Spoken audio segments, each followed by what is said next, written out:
one day he advised me to do my best to make a beautiful drawing for the edification of the children where I live. If they travel someday, he told me, it could be useful to them. Sometimes there's no harm in postponing your work until later, but with baobabs, it's always a catastrophe.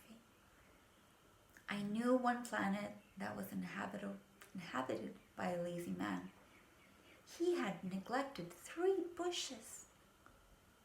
So, following the little prince's instructions, I have drawn the planet.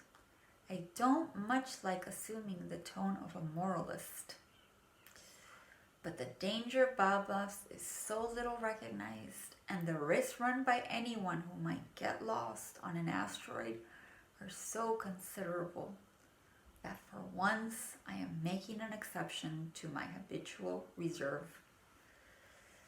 I say, children, watch out for baobabs.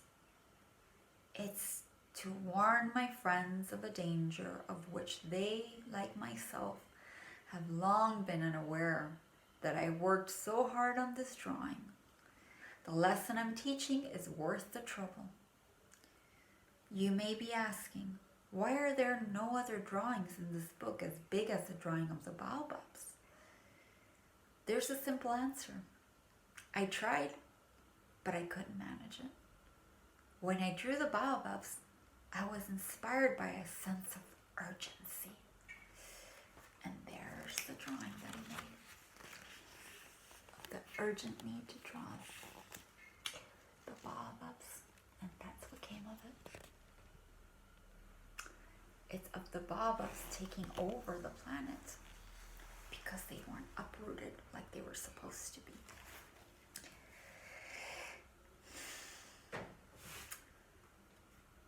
Oh, little prince. Gradually, this was how I came to understand your sad little life. For a long time, your only entertainment was the pleasure of sunsets on his little planet. I learned this new detail on the morning of the 4th day when you told me, I really like sunsets. Let's go look at one now. But we have to wait. What for? I asked. For the sun to set. At first you seemed quite surprised, and then you laughed at yourself, and you said to me, I think I'm still at home. Indeed, when it's noon in the United States, the sun, as everyone knows, is setting over France. If you could fly to France in 1 minute, you could watch the sunset. Unfortunately, France is much too far. But on your tiny planet, all you had to do was move your chair a few feet, and you would watch the twilight whenever you wanted to. One day, I saw the sun set 40 times, said the little prince. Later he added, you know, when you're feeling very sad, sunsets are very wonderful. On the day of the 44 times, were you feeling very sad? Sorry, he asked the little prince. On the day of the 44 times, were you feeling very sad? But the little prince didn't answer. And that's the little prince recollecting. And we could see how he would take a seat in his chair and just stare out into the open sky, waiting for his sunset. Such a small little planet, didn't have to go very far to see one.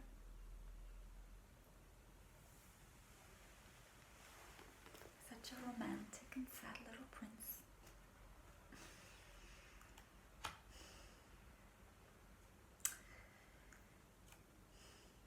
On the 5th day, thanks again to the sheep, another secret of the little prince's life was revealed to me.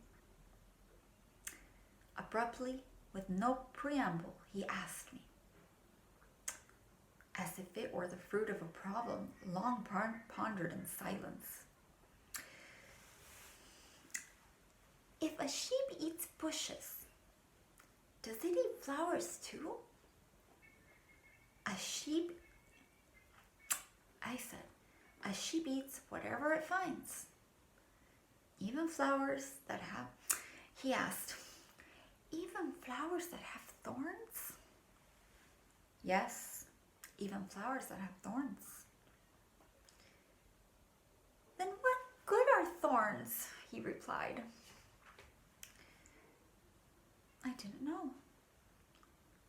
At that moment, I was very busy trying to unscrew a bolt that was jammed in my engine, still trying to fix this plane. I was quite worried, for my plane crash was beginning to seem extremely serious, and the lack of drinking water made me fear the worst. What good are thorns? What good are thorns? What good are thorns? The little prince never lets go of a question once he had asked it. I was annoyed by my jammed bolt, and I answered without thinking. Thorns are no good for anything. They're just the flower's way of being mean. Oh, said the little prince. But after a silence, he lashed out at me with a sort of bitterness. I don't believe you. Flowers are weak. They're naive. They reassure themselves whatever way they can.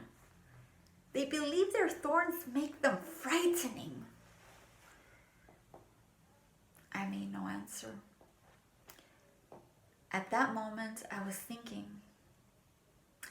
if this bolt stays jammed, I'll knock it off with the hammer.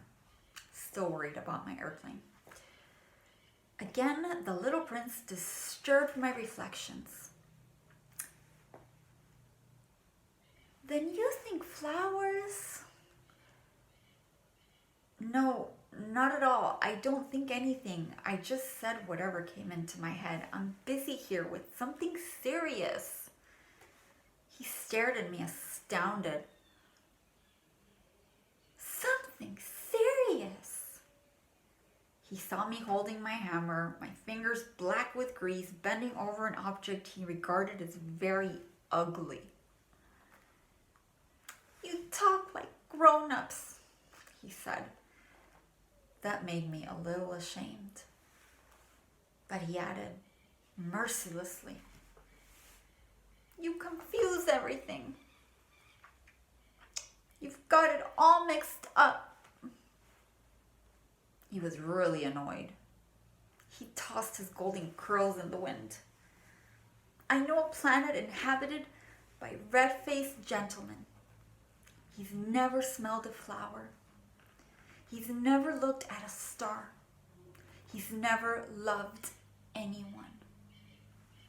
He's never done anything except add up numbers.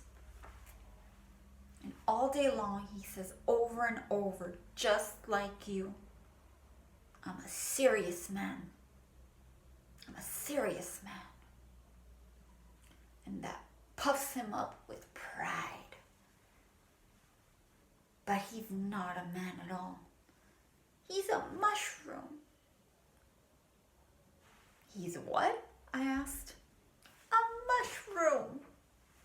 The little prince was now quite pale with rage. For millions of years, flowers have been producing thorns, he pleaded.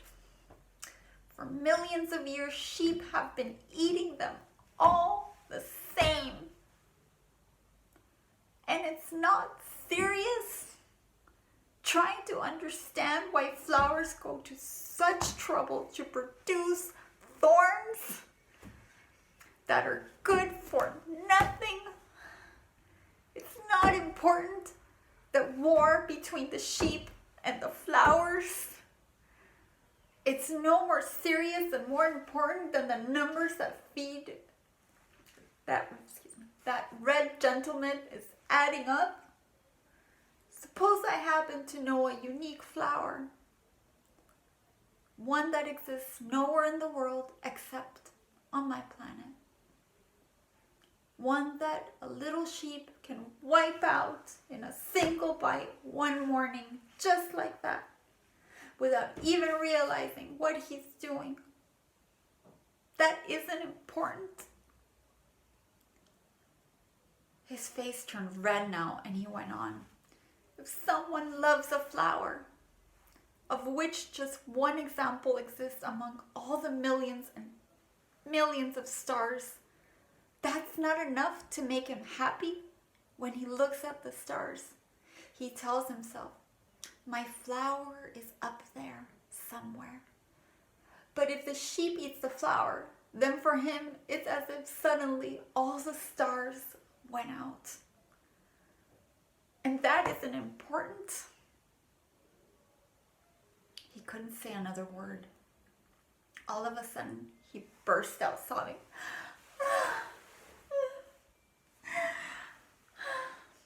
Sobbed the little prince in despair. Night had fallen. I dropped my tools. What did I care about my hammer, about my bolt, about thirst and death? There was on one star, on one planet, on mine, the earth, a little prince to be consoled. I took him in my arms. I rocked him. I told him, the flower you love is not in danger. I'll draw you a sheep. No, I'll draw you a mussel for your sheep. And I'll draw you a fence for your flower.